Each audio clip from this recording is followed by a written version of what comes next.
अनंत आस्था के केंद्र परम पूज्य आचार्य श्री महाश्रमण जी के श्री चरणों में सादर भाव भरा वंदन। समुपस्थित पर्युषण पर्व की आराधना में संलग्न श्रावक श्राविकाएं, गंधर्वों ने भगवान महावीर की स्तुति करते हुए कहा, निर्वाणवादी निहनाय पुत्ते। निर्वाणवादियों में भगवान महावीर सबसे श्रेष्ठ है। हत्तीसु एरावण नाहुनाते, हाथियों में जैसे एरावत हाथी, हत्तीसु एरावण नाहुनाते, सिंहों मृगाणम सलिलान गंगा, और पशुओं में सिंह वह श्रेष्ठ कहलाता है। नदी में गंगा का जल है वह सबसे श्रेष्ठ कहलाता है। वैसे ही पक्षी में गरुड़ पक्षी है वह श्रेष्ठ कहलाता है। वैसे ही निर्वाणवादियों में भगवान महावीर है वे सर्वश्रेष्ठ हैं। पर्युषण आत्म आराधना का, आत्म साधना का एक पावन पर्व है। परंपरा से जैन धर्म में बड़े उत्साह के साथ पर्युषण पर्व की आराधना की जाती है। कहना चाहिए पर्युषण आते हैं तो एक तरह से धर्मस्थलों में, धर्मस्थानों में एक नई ही जागृति, हलचल, आवागमन होता है जो साल में कभी नहीं आते हैं, वे पर्युषण के दिनों में जरूर आते हैं। इसलिए कहा जाता है पर्युषण आते हैं तब कदिये भदिये सदिये सारे के सारे मिलकर के और इसको मनाते हैं। कदिये भदिये सदिये समझ गए? समझाऊं? हाँ, कुछ नहीं समझे? नहीं समझे? ये देखो, ये नई पीढ़ी नहीं समझे। कदिये, कई श्रावक होते हैं कभी नहीं आते हैं, कदिये कहलाते हैं, कभी नहीं आते हैं। जब पर्युषण संवत्सरी आती है तो वो धर्मस्थान में आते हैं। भदिये, कुछ श्रावक ऐसे भी होते हैं जो और समय नहीं आते, एक भादवे के महीने में आते हैं। कदिये भदिये तीसरे होते हैं, वो सदिये होते हैं, तो सदा आने वाले होते हैं। वो चाहे सावन भादवा है, चाहे आसोज काती है, चाहे चैत बैसाख है, जब भी उन्हें योग मिलता है चारित्र आत्माओं का तो उस समय वे लाभ लेते हैं। तो पर्युषण में तीनों ही परिषदें आती है। कदिये बदिये सदिये सभी लोग इन दिनों में आते हैं और अच्छी तरीके से पर्युषण पर्व के बारे में बहुत सी जानकारियां दी जाती है, बताई जाती है। आज सुबह भी मैंने पर्युषण पर्व क्यों मनाया जाता है, इसके पीछे क्या कारण है, संतों के जो कल्प हैं उनके बारे में, अवसर्पणी, उत्सर्पणी, इन सब के बारे में, ये काल चक्र कैसे ह्रास और विकास का चलता है, आपको जानकारी दी गई थी।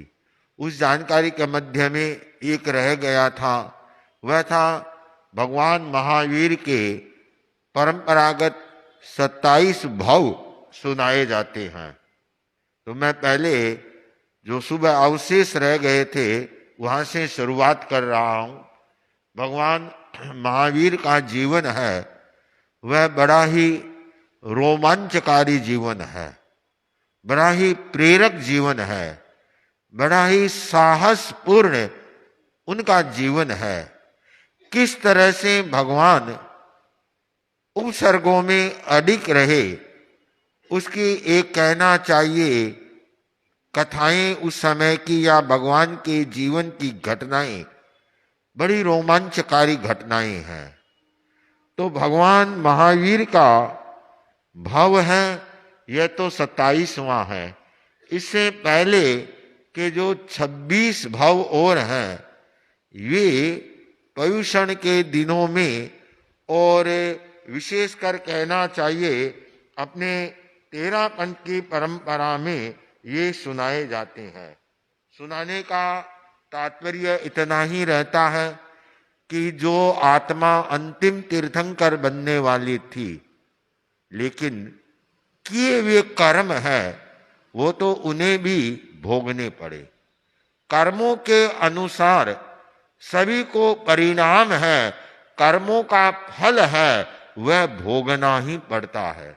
यहां किसी की भी खातरदारी नहीं है, कोई बाप नहीं है, कोई बेटा नहीं है। अपनी करनी और पार उतरनी, अपनी जो करनी करता है वही उसे पार उतारता है।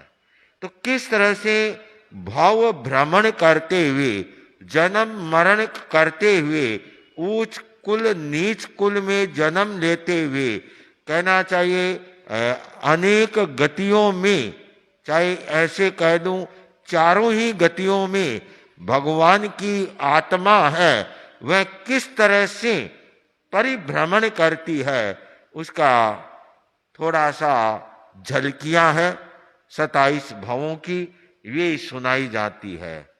सबसे पहले भगवान की आत्मा को सम्यक्त्व की उपलब्धि हुई, वह नए सार के भव में हुई। नए सार का भव, उस भव को पहला भव माना गया है कि उस भव में भगवान को सम्यक्त्व की उपलब्धि हुई। क्षिति प्रतिष्ठानपुर था, नगर था, और वहां महाविद्य क्षेत्र में वह नगरी थी और वहां नए सार था। राजा के वहां पर शासक था, छोटा शासक था और राजा का प्रिय भी था, विश्वासी भी था। उसमें काम के प्रति सजगता थी। जो भी राजा नए सार को कोई कार्य दे देते उसे बहुत ही जिम्मेदारी से उस कार्य को नए सार करता था।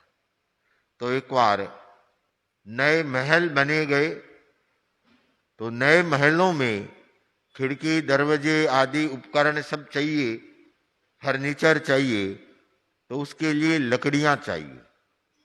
तो नए सार के जिम्मे दिया गया कि तुम जाओ और जंगल में अच्छे नस्ल की लकड़ियां हो उन्हें लेकर के आओ। तो नए सार अपने साथियों के साथ जंगल में लकड़ियों को लेने के लिए जाता है। और एक समय था, बहुत सघन जंगल रहते थे और वहां सहज से जो वृक्ष परिपक्व हो जाते, पके हुए होते, अच्छी नस्ल जाति के होते, इमारती लकड़ियों के जहां यूज होता उन पेड़ों को काट करके लाया जाता था। आज की तरह नहीं थे। आज तो जंगलों को अंधाधुंध काटा जा रहा है। इतना काटा जा रहा है कि पहले जंगल साफ हो गए और फिर वहां से पत्थर निकालते हैं, मार्बल निकालते हैं, कोई कुछ निकालता है, न जाने कितने खनिज पदार्थ खोद खोद करके निकाले जा रहे हैं। तो ऊपर की हरियाली खत्म और भीतर से धरती माँ, कहते हैं धरती माँ होती है, उसको खोखली कर दी। अब जब कभी धरती माँ प्रकोपित होती है तो फिर भूकंप आ जाता है, धड़ाधड़ मकान है वे गिर जाते हैं। लेकिन वह युग ऐसा युग नहीं था। वह आवश्यकता के अनुसार ही काटा जाता था। अभी हम एमपी से इधर आ रहे थे और बीच में जंगलों में देखा लकड़ काट काट करके फॉरेस्ट वाले रख रखे हैं कि ऑप्शन में जाते हैं कि इस पेड़ को 15 साल या 20 साल हो गए बस इसकी कटिंग कर दो। काटे जा रहे हैं और बेचे जा रहे हैं। बहुत बड़ा देखा, एक पूरा धंधा बना रखा है जंगलों में। एक तरफ तो ये कहा जाता है पर्यावरण बचाओ, वृक्ष लगाओ, हरियाली को लगाओ, और दूसरी तरफ किस तरह से मशीनों से इन बेचारे बड़े बड़े पेड़ों को काटा जाता है। तो नए सार भी जंगल में गया, अपने साथियों के साथ गहरे जंगल में पेड़ काटे, और धूप बहुत तेज थी, गर्मी लगी, तो इधर श्रम और इधर गर्मी, दोनों के योग से सभी थक गए। तो नए सार ने साथियों से कहा कि चलो सब खाना बनाओ, थोड़ी देर आराम करते हैं, खाना खाएंगे। और सब ने मिलकर के वहां जंगल में खाना बनाया, भोजन बनाया। जिस समय भोजन बनकर के तैयार हुआ और वे लोग खाने की तैयारी ही कर रहे थे, उसी समय उस जंगल में कुछ मुनि आते हैं। संतों का आना हुआ और वे उस जंगल में रास्ता भूल गए थे, और रास्ता भूलने से संत भटक गए थे। तो भटकते भटकते वे संत भी उसी स्थान पर पहुंचे जहां नए सार की मंडली भोजन बना करके खाने की तैयारी कर रही। नए सार ने संतों को देखा और देखते ही नए सार के मन में संतों के प्रति एक भावना बनी। खड़ा हुआ, सामने गया, वंदना की, हाथ जोड़े और कहा, मुनिवर ऐसे कैसे, लगता है आप बहुत थके हुए हैं। तो संतों ने कहा, हम रास्ता भूल गए। एक सार्थवाह के साथ हम इस जंगल को पार कर रहे थे, वह सार्थवाह तो आगे निकल गया और हम पीछे रह गए, और रहे ऐसे कि जंगल में भटक गए हैं। क्या तुम हमें इस जंगल से बाहर निकाल सकते हो? नए सार ने कहा, क्यों नहीं। उस सार्थवाह को ध्यान रखना चाहिए था कि उनके साथ में संत भी हैं, लेकिन वो छोड़कर चले गए। मैं आपका ये सहायता करूंगा, मदद करूंगा। और नए सार ने कहा, आप थके हुए हैं, हमारे यहाँ खाना बना हुआ है। वह गोचरी और नहीं जानता था कि गोचरी कैसे बनाई जाती है, कैसे भावना भाई जाती है, कि खाना बना हुआ है। तो संतों को बड़े ही भावना से सहज निष्पन्न वह भोजन था, तो सुपात्र दान का लाभ नए सार ने लिया। यह सहज होता है। भोजन के समय जब भी आप खाना खाने बैठे, चाहे गोचरी का टाइम है या नहीं है, आप अपनी थाली में या प्लेट में जो भी आपने खाने के लिए लिया है, आप भावना भाई कि इस समय यदि चारित्र आत्माओं का योग मिले तो मेरा 12वां व्रत निपट जा सकता है। 12वां व्रत कौन सा है?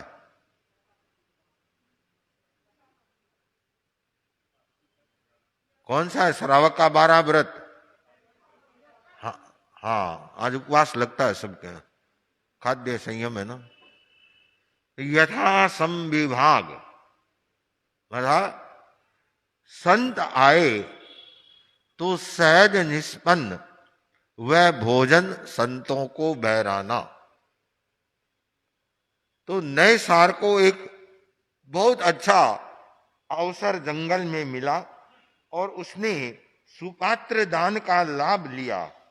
नए सार का जीव भद्र परिणामी था, सरल था, उसके मन में छलना प्रवंचना ये सब नहीं थे।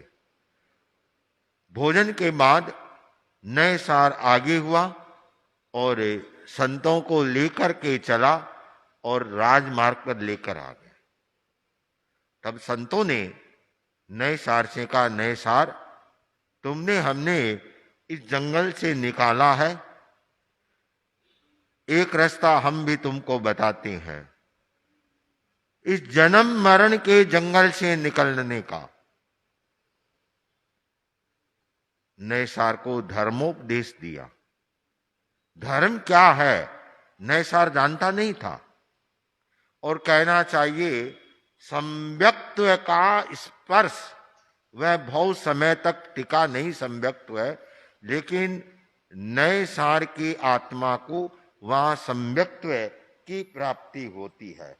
और कहना चाहिए वह वहां से आयुष्य संपन्न करके नए सार का जीव है, वह एक पल्योपम की स्थिति वाला सो धर्म देवलोक में वह देव बनता है।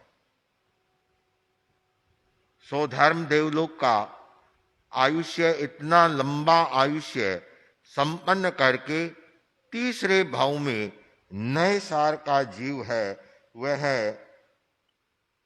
राजा या चक्रवर्ती, प्रथम चक्रवर्ती भरत के वहां पर भरत के लड़के के रूप में जन्म होता है और नाम रखा गया मरीचि कुमार। ऋषभ का क्या हुआ? पोता, भरत का पुत्र। कहते हैं मरीचि के शरीर से एक किरणें प्रस्फुटित होती थी, इसलिए उसका नाम मरीचि कुमार ने। चमकती हुई जैसे रोशनी होती है, किरणें होती है, वह निकलती थी। तो मरीचि कुमार अत्यंत तेजस्वी पुण्यवान राजकुमार था। और मरीचि कुमार की जो घटना है वह घटना आप लोगों को क्रमशः यहां से आगे सुनाई जाएगी।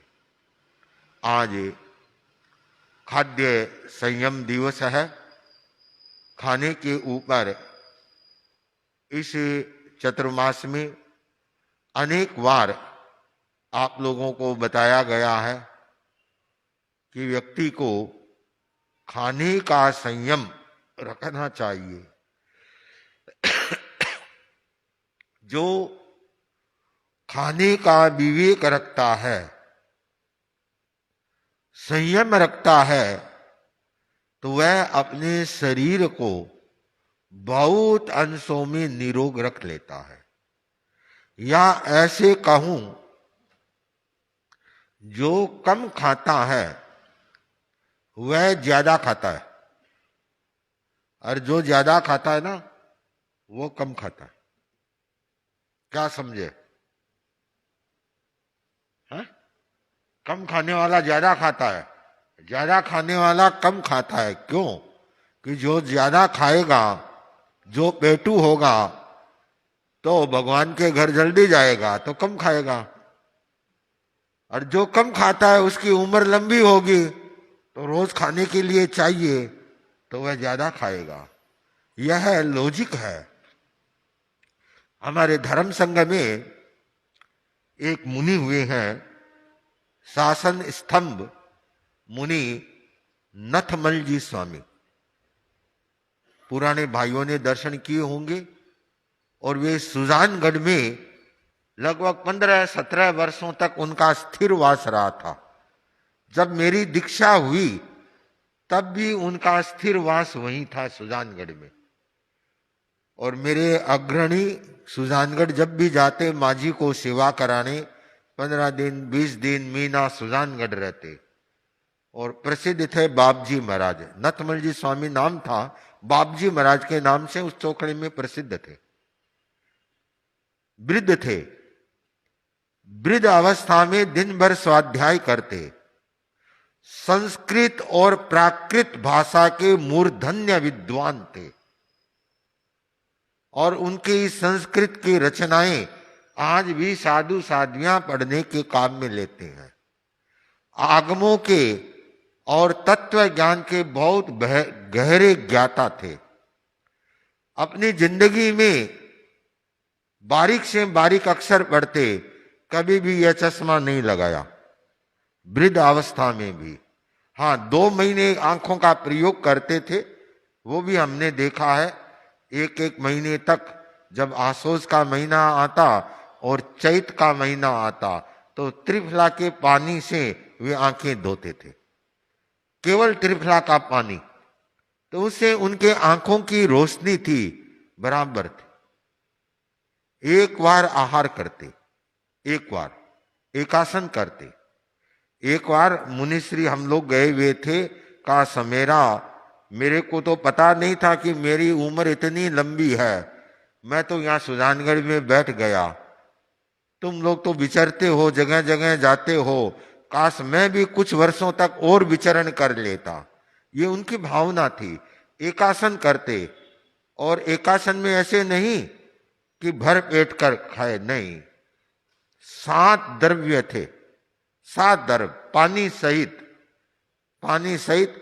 इसमें दूध और फुल्का पहले लेते और बाद में सब्जी रोटी या ऐसा कुछ लेते, न कोई मिठाई, न कोई ड्राई फ्रूट, न और कुछ भी। बहुत सीमित खाना था। तो उनकी आयु थी अच्छी, मतलब पर्याप्त लंबी आयु ली। इसलिए ये कहावत है कि जो ज्यादा खाता है वह कम खाता है, और जो कम खाता है ना वह ज्यादा खाता है। तो ये खाद्य संयम के ऊपर है। हालांकि आज का जो मेडिकल साइंस है वह कहता है कि थोड़ा थोड़ा बार बार खाना चाहिए, कार्बोहाइड्रेट है, विटामिन्स है, प्रोटीन है, वसा है, जितने भी खनिज पदार्थ है ये वे लेने चाहिए। लेकिन उनकी अपनी आज के हिसाब से गणना है, लेकिन प्राचीन अपनी गणना ही रही है। तो खाने का संयम है वह बड़ा उपयोगी होता है। ये विवेक होना चाहिए, कब, कहाँ, कैसे, कितना खाएं। हम मेल खा रहे हैं या बेमेल खा रहे हैं। प्रसंग आ गया, बता रहा हूं, बहुत सारे लोग नहीं जानते हैं मेल क्या है, बेमेल क्या है। अब इतना ही नहीं जानते, सुबह मेरे को खूब हंसी आई, आज के लिए हरियाली खाने के त्याग कराए, तो कहे टमाटर सेव तो लाल है, वो तो खा सकते हैं, मूंग हरे हैं वो नहीं खाने। अब क्या मतलब ऐसा मतलब लगता है कि एकदम से ही जानकारी का अभाव है। इतना अभाव तो कहीं नहीं देखा जितना सुबह मेरे ने यहाँ अनुभव किया। तो ऐसा होता है। तो प्रसंग मैं आप लोगों को बता रहा था बेमेल खाने का, बहुत सारे लोग नहीं जानते हैं। अब जैसे खरबूजा है, खरबूजे के साथ दही या छाछ है, खरबूजे के साथ में दूध है, ये सब बेमेल चीजें हैं। इधर करेला है, करेले के साथ में दूध है या दही है, ये बेमेल है। दही के साथ तेल के जितनी भी चीजें हैं ये सब बेमेल है। और यहां तक आता है तेल के साथ यदि ये तले हुए बड़े पकोड़े खाए जाते हैं, हमारी स्क्रीन है ये फट जाती है, वाइट वाइट हो जाती है, उसका एक रीजन माना गया है। तो ऐसी एक बहुत लंबी लिस्ट है। तो थोड़ा सा व्यक्ति को आहार में संयम के साथ विवेक की रहे कि मैं स्वास्थ्य के लिए हितकर खा रहा हूं क्या अहितकारी बेमेल चीजें मिला मिलाकर खा रहा हूं। वो बेमेल चीजें हैं, ये नुकसान करती है। अभी कल ही मैंने पढ़ा था, आजकल बहुत चलता है, कल के न्यूज़पेपर में था, संभवतः भास्कर के फ्रंट पेज के ऊपर ही था, कि जो ये खाते हैं पिज्जा, बर्गर, चाउमीन, जितने भी फास्ट फूड हैं, अब एक युग था, एक जमाना था कि फास्ट फूड के प्रति लोगों का रुझान बना, लेकिन अब साइंस, डॉक्टर, स्वास्थ्य कर्मी स्टेटमेंट दे रहे हैं कि ये नहीं खाना। यहां तक बताएं कि फास्ट फूड खाने से जो मोटापा बढ़ता है शरीर में, उस मोटापे को आप एक्सरसाइज या जिम जाकर भी उस कैलोरी का बर्न नहीं कर सकते। इतना ही नहीं, उसमें यहां तक लिखा है कि वो जो जीन्स है वे जीन्स आगे वाली पीढ़ी में भी आएंगे। जो ज्यादा फास्ट फूड का यूज करते हैं उनके जो बच्चे होंगे वो भी वैसे भी होंगे, गोल मटोल। हाँ, जन्म जाति वो वैसे होंगे। अब ये नए नए शोध आ रहे हैं, फिर भी हम हिंदुस्तान वाले ना, हमको वो क्या कि आज तो रविवार है, घर का खाना नहीं खाएंगे, काली दाल खाने के लिए, फास्ट फूड खाने के लिए, या वो पर्स में रुपये इकट्ठे हो गए ना, 1000-5000 रुपये खत्म करने के लिए हम होटलों में जाएंगे, खाना खाएंगे और फिर कहेंगे महाराज बीमार हो गए। क्या हुआ कि परसों होटल में गए थे, खाने में गड़बड़ कर ली, बीमार हो गई। तो संत तो पहले ही कह रहे हैं खाने का संयम रखो, विवेक रखो, खाद्य संयम रोज मनाओ। आप काली दालें हैं, ये होटल की दालें हैं, मत खाओ, नहीं खाओगे बचे हुए रहोगे। तो इसलिए बहुत सारी चीजें हैं जो हमारे साथ में जुड़ी हुई है। हम खाने का संयम करें, विवेक करें और हितकारी है उस भोजन का सेवन करें। अस्तु, उसी भाव के साथ ओम अरहम।